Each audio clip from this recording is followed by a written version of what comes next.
Amém. A graça e a paz de Jesus a todos, bom dia, amém? Quem trouxe sua palavra pode abrir no livro de Filipenses, capítulo 2, verso 5. Me chamo Paulo, quero agradecer mais uma vez, para quem não me conhece, já sou membro dessa igreja há um tempo, estamos realizando trabalho em outra localidade no momento. E hoje é uma alegria com essa igreja tão amada poder trazer a meditação nessa manhã. Filipenses capítulo 2, verso 5. Amém? Tende em vós o mesmo sentimento que houve também em Cristo Jesus, pois ele, subsistindo em forma de Deus, não julgou como usurpação ser igual a Deus. Antes, a si mesmo se esvaziou, assumindo a forma de servo e tornando-se em semelhança de homens, e, reconhecido em figura humana, a si mesmo se humilhou, tornando-se obediente até a morte, e morte de cruz.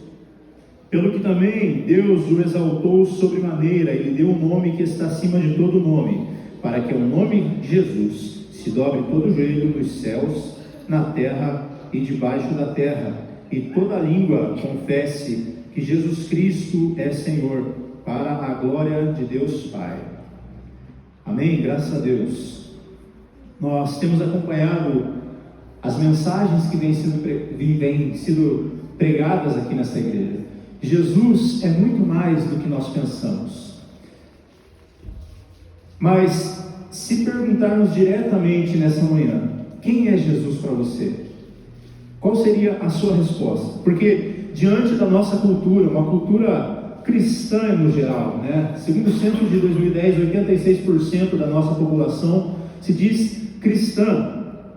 Mas dentro desse percentual, muitos têm perspectivas sobre a figura de Jesus, sobre quem é Jesus. E talvez essas perspectivas, por vezes, fujam aos padrões do que a Bíblia nos traz.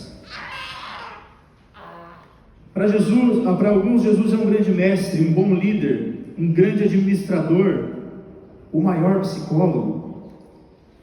Alguns dirão, eu respeito, eu acho legal a sua entrega, a sua dedicação, como você se coloca perante Jesus. Mas eu enxergo de outra forma. Eu creio que não precisa de tudo isso, São pensamentos e formas de olhar para Jesus que nós encontramos e nos rodeiam, porque 86%, vamos colocar assim, nós estamos cercados por muita gente que descreve Jesus como Filho de Deus. O que vemos até se aproxima um pouco do deísmo do século XVIII. O deísmo era, pelas ideias de Voltaire, Deus deu a corda no relógio e largou. Ou seja, existe um Deus que é criador, um Deus que é sustentador. Existe alguém que criou, não necessariamente um Deus, para a ideia do deísmo, mas alguém que pensou tudo isso e fez tudo isso. Você olha para o céu, para as estrelas, você entende que vem de alguém, de uma mente. Além disso, você vê um Deus que sustenta. Os mares não invadem a terra, o oxigênio que respiramos existe. Deus sustenta tudo isso. Alguns até vão dizer que sim, existe um resgatador na figura do Filho de Deus que veio. Mas a ideia do deísmo era que Deus fez tudo isso e deixou a nós a nossa própria sorte, o homem, para cuidar de todo desse sistema fechado em si. E aqui, olhando biblicamente, nós vamos perceber que existe sim um Deus que é criador, que é sustentador, que é resgatador, mas acima de tudo isso, Ele é um Deus pessoal. Graças a Deus. O Senhor Jesus é para mim e para você. É para a nossa vida pessoal. De forma que Ele não está longe, não é um Deus, nós não temos uma vaga ideia de um Senhor que está longe, que está distante, um Deus que está lá no céu, mas aqui as coisas correm a sua própria sorte.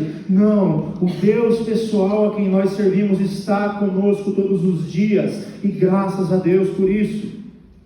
O fato é que uma compreensão real sobre quem é Jesus altera a forma como nós vivemos, altera a forma como nós olhamos para o mundo, altera a forma como nós agimos, reagimos. O Senhor Jesus, quando temos essa compreensão real de quem Ele é, isso muda completamente a nossa vida. Segundo C.S. Lewis, autor das Crônicas de Nárnia, né? O cristianismo, se falso, não tem importância alguma, se verdadeiro, ele tem importância infinita. Ainda o mesmo C.S. Lewis fala: Jesus poderia ser um lunático ou Deus. Então, quem Ele é para nós? E essa resposta vai ditar a forma como nós vivemos, como nós interagimos com tudo. Deus não se limita à nossa interpretação, e Deus, Ele se auto-revela a nós, na figura de Jesus. Ele é a exata expressão de Deus. Nós temos visto aqui os 7 eu sou, né? O pastor Elias trouxe essa série de mensagens: o pão da vida, a luz do mundo, a porta das ovelhas, o bom pastor, já dando spoiler, né? A ressurreição e a vida, o caminho, a verdade e a vida, e a videira verdadeira.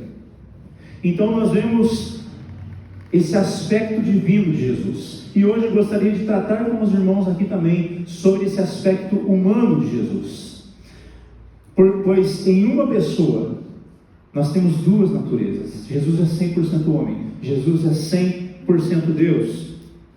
Nesse texto que lemos, Paulo está escrevendo à igreja de Filipos em sua segunda viagem missionária. Comentaristas bíblicos vão afirmar que esse é o relato de um hino que era cantado na igreja primitiva. E ao longo do tempo da igreja, houve diversas heresias que tentaram se instalar. Então, diziam que Jesus ele não tinha um corpo físico, pois a matéria era ruim. Outros diziam que não, Jesus por momentos assumia a natureza divina. Outros vão dizer que não, Jesus era uma mistura de um homem com Deus, 50% homem e 50% Deus, né? Nós temos alguns nomes difíceis lá para isso, né? Apolinarismo, nestorianismo, gnosticismo, agnosticismo, são todas heresias que tentaram se instalar ao longo da história da igreja. Mas em 451 depois de Cristo, no Conselho de Calcedônia, a igreja se reúne e traz então esse assunto que era tão importante. Jesus, em resumo, simples, né? O documento era longo. Jesus é 100% homem e Jesus é 100% Deus. Então, nesta manhã, de forma breve, pois o assunto é muito longo, gostaria de tratar sobre o aspecto humano de Jesus e por que esse Jesus deveria ser homem. Então, é conhecido de todos nós, né? Eu creio que Jesus nasceu. Se aproxima agora a época do Natal, nós vemos o presépio, a manjedoura, né? Os reis magos, né? Geralmente são 3 colocados, a Bíblia nem fala que eram 3, mas tudo bem.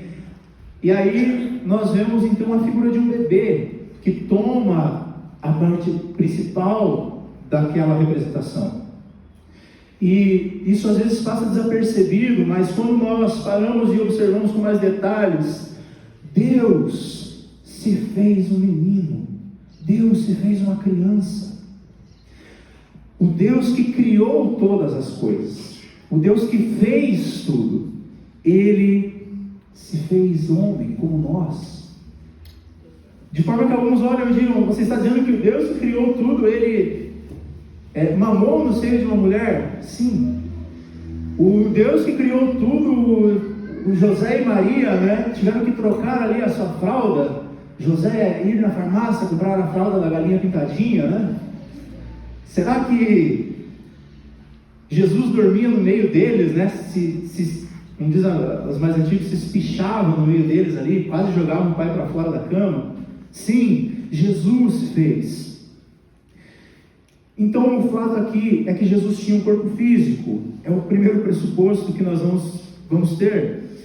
Então Lucas 2,40 vai dizer: o menino crescia e se fortalecia, se enchendo da graça de Deus. Outros aspectos da humanidade de Jesus: Jesus se cansava. Quando em João 4,6, quando ele chega junto ao poço e a mulher samaritana está lá, a Bíblia diz que ele estava cansado da viagem e se coloca ali. Jesus teve sede, João 19:28, quando ele está na cruz e os soldados lhe colocam ali uma bucha, cheia de vinagre. Jesus teve fome, Mateus 4:2, após um jejum no deserto, Jesus teve fome. E a maior prova da humanidade de Jesus é que Jesus morreu. Lucas 23:46, tendo dito: Pai, nas tuas mãos entrego o meu espírito, Jesus expirou. Então a maior prova da humanidade de Jesus está aqui. E até aqui estamos cientes disso. Eu creio que todos nós sabemos desses fatos e cremos nisso. Mas após isso, a Bíblia diz que ele ressuscitou ao terceiro dia, graças a Deus. E ele aparece para aqueles discípulos e apresenta as suas mãos furadas de cravo. E mais que isso, ele diz: toquem em minhas mãos. Tomé expressa uma dúvida, Só realmente vou crer quando tocar ali. E ele chega e mostra, justamente para dizer: olha, eu venci a morte, eu sou o primogênito daqueles que ressuscitarão. Esse corpo aqui é o corpo que vocês receberão, um corpo, claro, agora glorificado, um corpo sem pecado, um corpo que não foi, um corpo novo. Esse será o nosso corpo, um corpo glorificado para a eternidade, graças a Deus. Então Jesus tem um corpo humano, e isso quer dizer o quê? Que quando ele subiu aos céus, ali foi esse Jesus, 100% homem, 100% Deus, e ele está sentado à direita do Pai Todo-Poderoso. Ele governa as nações, e ao nome dele todo joelho se dobrará e toda língua confessará. Ou seja, existe um representante nosso sentado lá no trono junto ao Pai. Graças a Deus por isso. Jesus tem uma mente humana. Lucas 2:52, Jesus crescia em sabedoria, estatura e graça diante de Deus. Assim como nós, Jesus cresceu, foi bebê, criança, adolescente, jovem. Ele aprendeu a ler, a escrever, deu seus primeiros passos. Hebreus 5:8 diz que embora ele fosse filho, ele aprendeu obediência pelas coisas que sofreu. Jesus tinha emoções humanas e alma humana. João 13:21 diz: depois de dizer isso, Jesus se angustiou em espírito e disse: um de vocês vai me trair. Na ocasião, Judas, trai ao Senhor, vende as informações sobre Jesus. E quantas vezes de nós mesmos não sentimos um certo nó na garganta perante uma situação que passamos complicada, difícil?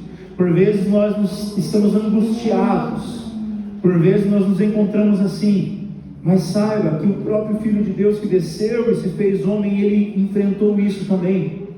Jesus, ele engoliu a seco aquilo que Judas estava fazendo. Nós também temos muitas vezes passamos por isso.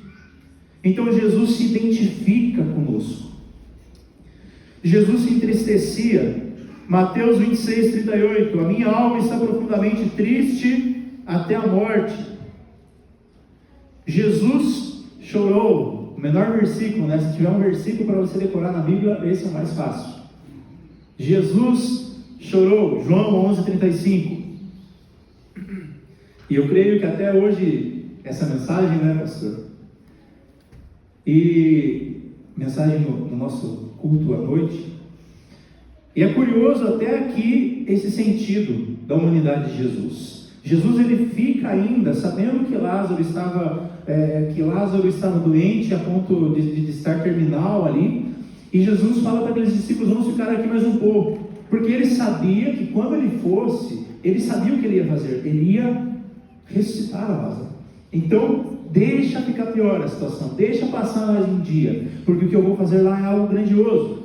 E quando Jesus chega perante aquelas pessoas, seus amigos, perante aquelas pessoas que amavam aquele homem, a Bíblia diz que ele chorou. Mas se ele sabia, como que Jesus, sabendo que ele ia ressuscitar Lázaro, ele para, vai, espera um tempo e aí ele vai e chora? Se fosse a gente ia chegar estilo Cristiano Ronaldo, né? Eu estou aqui, né? Fica tranquilo, eu vou resolver essa situação. Eu vou, relaxa, que não chora, fica tranquilo, fica na paz aí, deixa que o Jesus aqui resolve a situação. Não, a Bíblia diz que ele chegou, olhou a situação e chorou. Porque mesmo Jesus sendo Deus, sendo 100% Deus, esse Jesus, ele tem o aspecto humano. E Jesus, como homem perfeito, ele tem uma empatia por tudo aquilo que vivemos. A misericórdia dele é tamanha. Ele se identifica conosco, ele conhece as nossas mazelas, ele conhece os desejos do nosso coração, ele conhece naquilo que nós somos fracos, naquilo que desperta em nós sentimentos de tristeza. Então, quando você chorar, quando você estiver num momento difícil, lembre-se que esse Jesus, ele se identifica com você, ele sabe o que você passa, ele conhece o seu coração. E já dando um spoiler também, ele intercede, ele media nós junto ao Pai. Para não falar só de sentimentos ruins, né? Jesus, ele fica, em Mateus 8:10, ele mostra surpresa pela fé daquele centurião, né? Ele fica, olha só. E eu creio que assim também Jesus, ele deve se alegrar conosco, né? Quando ele vê essas situações. Meu filho, é isso.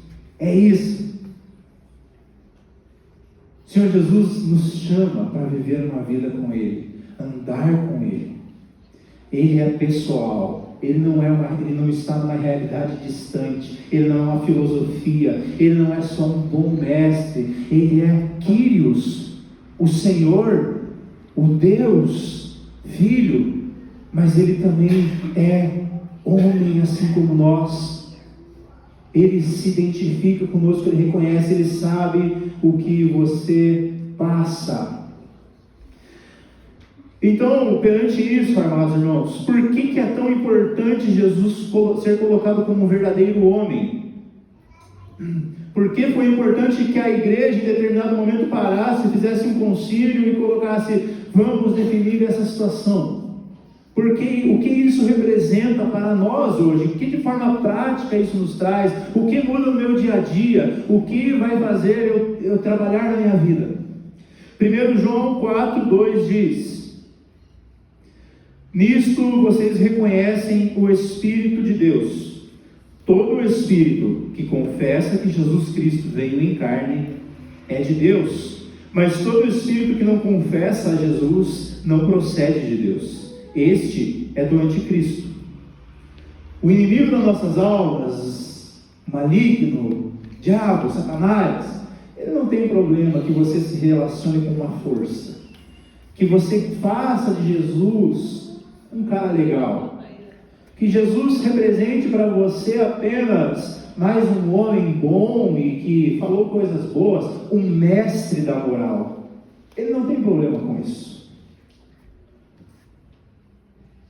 Mas a nossa vida é transformada, nós alcançamos agora uma transformação, nós alcançamos agora as promessas, as bênçãos, nós nos enxertamos como filhos, quando nós olhamos para esse Senhor que desceu, se fez homem, cremos nele, nos arrependemos dos nossos pecados, convertemos a direção da nossa vida. O salário do pecado é a morte, nós íamos para lá de vento e pouco, mas agora, através do sacrifício do Filho, através da vida do Filho, desse Deus que se fez homem, mas que ao mesmo tempo está sentado à direita e media por nós, através dele agora, nós temos uma nova vida, uma vida que entrou no reino dos céus, e que vai saltar daqui para a eternidade, e que vai agora nos proporcionar viver e ter uma ótica, uma perspectiva, uma expectativa que vai mudar as nossas relações, que vai mudar a forma como somos.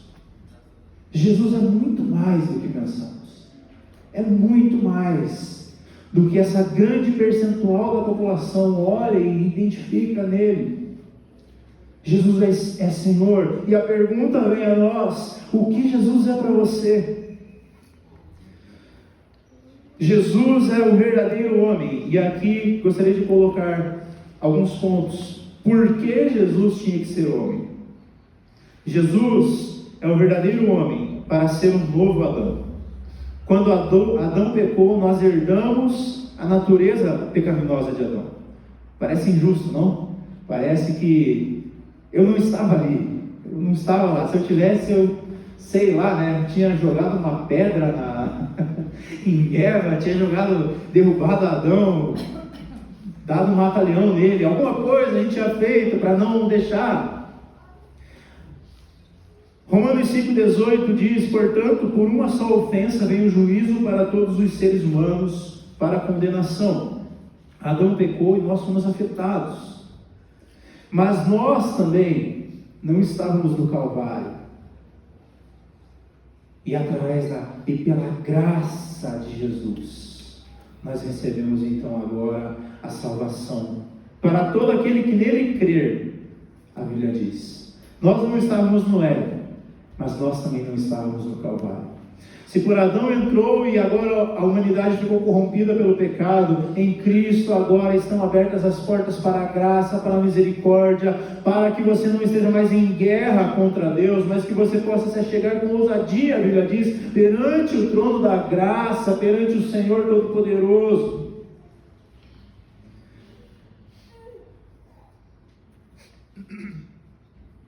Nós somos enxertados em Jesus. Bíblia, aqui nós lemos que nós estávamos para ser entregues, nós estávamos nas trevas e Ele nos trouxe para a luz. A luz, ela traz claridade para a nossa vida. A partir disso agora nós somos chamados para olhar para o novo Adão, para o último Adão, esse Adão que é perfeito. Ele é o padrão, ele é o normal, de forma que todos esses desvios de conduta que vivemos muitas vezes, isso não é o normal do que Deus preparou para nós. A falta de perdão, a falta de paz, todos os sentimentos ruins, aquilo que o nosso orgulho, a nossa soberba, isso não faz parte do plano original de Deus para nós. Isso tudo entrou através do pecado de Adão, mas em Cristo nós recebemos agora. Quando nós lemos Gálatas 5:22, e lá percebemos o caráter de Cristo, o domínio próprio, a paciência, o equilíbrio, nos mostram as qualidades do homem perfeito, e isso que nós devemos nos colocar na presença de Deus. E aqui eu falo homem, e claro que os irmãos vão entender, o homem, a mulher do Senhor. Jesus precisava ser homem, porque Ele precisava nos representar. Ele era a representação. Se o homem Adão pecou, agora o homem Jesus, o sacrifício perfeito, aquele que viveu sem pecado, Ele se entregou por nós. Segunda aplicação, Jesus precisava ser homem para ser o nosso sacrifício substitutivo. Os homens foram condenados e precisavam enfrentar a ira de Deus. E alguém precisava substituir-nos. O nosso lugar é o lugar da cruz. Nós é quem deveríamos estar lá. E aqui Filipenses 2:8 diz: a si mesmo se humilhou, tornando-se obediente até a morte, e morte de cruz. Na cruz estava ali um representante dos homens, da humanidade, o único com carne humana que não havia pecado, mas Ele se fez pecado no meu e no teu lugar. E parece algo tão distante, né? No meu lugar, e você fica pensando, mas lá naquela cruz era para ser despejado, e foi despejado no Filho de Deus, aquele que não teve pecado, toda a ira de Deus. Isso quer dizer que Deus estava derramando a ira nele sobre todos os pedófilos, sobre toda a injustiça social, sobre toda a injustiça moral. Deus estava derramando a ira nele sobre os assassinos da humanidade. Deus derramava sobre Jesus a ira de forma que ele via ali naquele momento todos os piores pecados e todos os mínimos pecados nossos. Ele estava esmagando em Jesus o seu próprio Filho. Aleluia! Graças a Deus. Ele deitava no nosso Senhor toda a ira, todo o castigo que deveria nos chegar, para que nós pudéssemos ter vida e vida com abundância hoje, para que você pudesse olhar para a tua família e agradecer, para que você pudesse ser um discípulo de Jesus nessa sociedade, para que você pudesse receber as promessas de Deus, para que você pudesse receber a esperança de uma vida eterna, para que você pudesse ser a diferença no sentido positivo onde quer que você vá. O Filho de Deus se fez sacrifício no meu e no teu lugar. Aleluia! Graças a Deus. Jesus é o nosso mediador. Ele é o único elo que poderia nos ligar a Deus. É o único elo. O homem perfeito. Nada mais pode nos mediar. Isso é a nossa fé. Jesus Cristo é o único mediador entre Deus e os homens. Era preciso que fosse um de nós para interceder por nós. Ele sente o que nós sentimos. Ele sabe o que você está passando muitas vezes. É curioso porque quando nós olhamos para as pessoas que levam daquele jeito a rejeitar ou não se aprofundar, as pessoas não entendem. É loucura você sair de manhã no domingo e vir aqui na igreja. É loucura uma mãe orar pelo seu filho que está talvez passando no mundo. É loucura você se reunir num PG no meio de semana, quando você poderia estar aproveitando as coisas. É loucura você falar de alguém para Jesus, de Jesus para alguém. É loucura você trazer as suas ofertas, os seus dízimos. Não entende, não compreende. E aqui nós vemos Paulo falando lá em Romanos que a pior coisa que pode acontecer a alguém é quando Deus a entrega às suas próprias vontades, aos seus próprios desejos, quando a pessoa faz dela mesmo o Senhor, porque os seus olhos são fechados para uma realidade espiritual, de forma que ela olha e ela não compreende. Mas nós somos chamados para se encher do pleno conhecimento de Deus, de forma que à medida que nos aprofundamos, nós vamos percebendo e vendo esse Deus agindo, esse Deus trabalhando, esse Deus movendo, esse Deus nos transformando. Louvado seja o nome do Senhor. Ele sabe o que nós passamos e muitas vezes a vida, ela não é uma missão fácil. A vida é uma missão bela, mas difícil. E Jesus sabe o que nós passamos.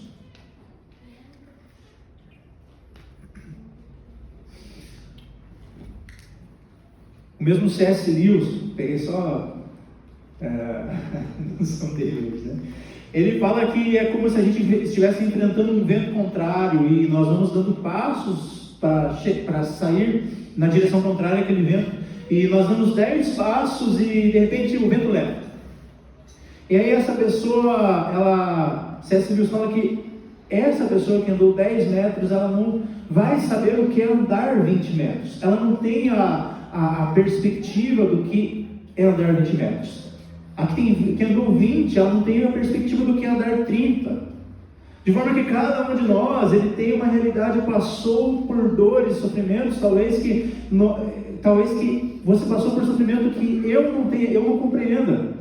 Talvez você sofreu violência na sua infância, talvez você carrega traumas, talvez alguém te fez algo de ruim, talvez você não recebeu perdão, mas sabe, Jesus Cristo, a Bíblia diz que Ele foi tentado de todas as formas, que Ele enfrentou todas as tentações, Ele foi traído, Ele foi rejeitado, Ele sofreu violência, Ele recebeu todo aquele tratamento, ou seja, Ele chegou no final.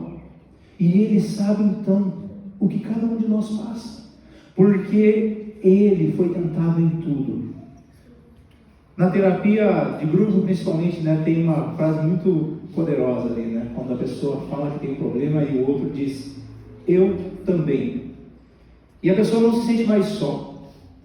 Dessa forma, Jesus diz para você, eu também Eu sei o que você passou, eu sei o que você passa, eu sei suas alegrias, eu sei suas tristezas. Eu estou contigo até a consumação dos séculos. Venha junto comigo, vamos andar, sabe? Porque eu não sou um Deus distante, eu sou um Deus pessoal. Ele é Deus homem, então ele não fala de uma teoria, ele fala de algo que foi palpável a ele, que ele viveu e sofreu. Ele é o nosso mediador entre Deus e o Pai. Amados, para finalizar, Jesus se fez verdadeiro homem para nos ensinar a viver. Tenham em vocês o mesmo modo de pensar em Cristo Jesus. 1 João 2,6 diz: quem diz que permanece nele deve andar como ele andou.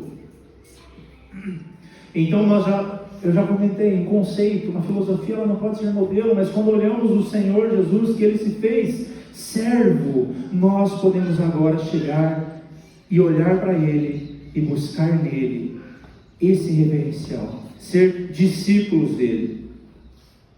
Jesus foi completamente homem para nos ensinar o que é o verdadeiro homem, a imagem de Deus. Era aquilo que Deus queria. É curioso, né? Porque nós também somos complicados de lidar. Nós vemos um João escrevendo lá, né? Filhinhos, não entristeçam, né? Mas esse é o mesmo João que está lá em Samaria e ele vai preparar um lugar para Jesus, o pessoal não recebe, aí ele fala assim: Senhor, você quer que mate tudo isso? O Senhor quer que desça fogo do céu e consuma todo mundo? Vamos fazer isso, Senhor? Faz isso. E aí você vê um João falando: filhinhos. Jesus, ele vai trabalhando em nossa vida. Nós vemos um Pedro que negou, e depois um Pedro com autoridade no livro de Atos. Nós vemos um Paulo perseguidor, e agora nós vemos um Paulo que está sofrendo, preso por vários momentos, mas ele diz: para mim a morte é lucro, mas viver é Cristo. Amém. Em Cristo nós somos feitos filhos, servos, discípulos e amigos. A Bíblia diz: quem quiser vir após mim, tome a sua cruz e siga-me. Jesus não veio para satisfazer os nossos desejos, mas para colocar em nós os seus desejos. Amém? Gostaria de orar com a igreja. Se você pode, fique em pé neste momento. A equipe de louvor, não sei se vai se colocar à frente, amém? Se fique em pé. Então, amados, perante essa humanidade de Jesus, e perante esse Jesus que é Senhor, nós somos chamados a ter um relacionamento com Ele, a olhar para esse Senhor e entender que nós somos feitos discípulos, e isso muda tudo. Amém? Senhor de infinita bondade, Senhor de eterna misericórdia, graças nós te damos, ó Deus, porque o Senhor desceu, porque o Senhor veio até nós e nos resgatou e nos trouxe das trevas para a sua maravilhosa luz. Pai querido, Senhor amado, que muito mais do que um conceito, que um mestre da moral, do que qualquer outra coisa que possa ser superficial, que nós entendamos, Pai, que nós entendamos, Cristo, que o Senhor nos chama para um relacionamento pessoal e vivo, andando conosco todos os dias. Portanto, Senhor, a nossa esperança está em Ti, que o Senhor nos encha, Deus, com Teu Espírito Santo, para que nós possamos viver e ser aqueles que Te agradam, aqueles que Te seguem, aqueles que vivem para Ti. Nos ajude, Senhor, nós não somos fáceis, Deus, mas, Senhor, nós pedimos, nos arrependendo, perdão pelos nossos pecados, perdoa, nos limpa, nos restaura, nos faça andar em conformidade com o que Tu tens para nós. Pai querido, o Senhor conhece esse homem, o Senhor conhece essa mulher, cada sentimento, cada desejo, alinha, ó Deus, o nosso sentimento com o Teu sentimento, alinha o nosso desejo com o Teu desejo. Tu és o centro, Tu és o nosso Senhor, e nós queremos viver para Ti. Então, nós declaramos, Pai, nós queremos viver para Ti, um relacionamento, Pai, profundo, vivo e santo, Pai, de forma que, como se pudéssemos olhar, Pai, sabendo que o verdadeiro homem, o Filho de Deus, pudesse entrar por aquela porta nesse momento e passar um dia conosco. Querido Senhor, assim eu Te agradeço por este momento, Pai, e peço, fica conosco, em nome do Senhor Jesus. Amém. E graças a Deus, agradeço a oportunidade no nome do Senhor Jesus.